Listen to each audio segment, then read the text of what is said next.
Welcome to Krixik.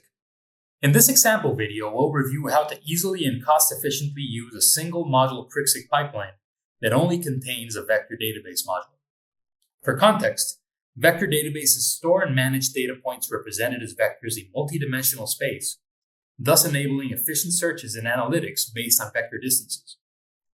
They can be applied in retrieval augmented generation, also known as RAG, in recommendation systems, in image and video retrieval based on content similarity, and in anomaly detection in large datasets, among other possibilities.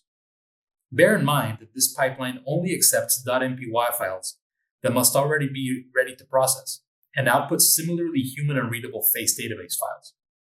It also doesn't enable Krixik's semantic search method, because that method will only work in pipelines that include a text embedder module and a vector DB module in sequence. Now then, after you install Krixik and initialize your session, your first step will be to assemble your pipeline. You do this with the create pipeline method. The create pipeline method takes two mandatory arguments, name and module chain. Name is the pipeline's unique identifier, so set it wisely. Module chain specifies the sequence of modules you want in the pipeline. In this case, you only need a single vector DB module. Your pipeline is now ready for file processing. You can test it with this very simple MPY file we've previously created.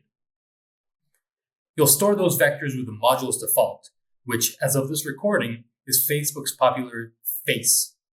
Be sure to check our documentation, though, because it may have changed. Or simply sign up for our newsletter or follow us on social media and we'll let you know.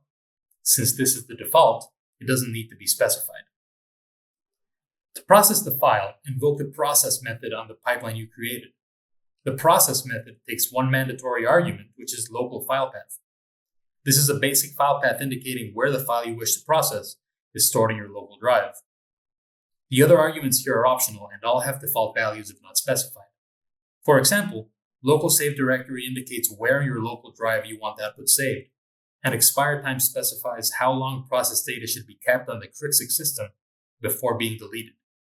There are other optional arguments beside these. With the file now processed, you can print the output of the process.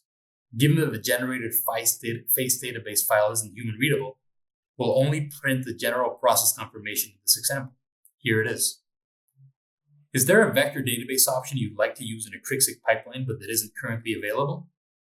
Let us know via GitHub, X, or email. We're always looking to enhance our module library. Thank you for watching and welcome to Krixik.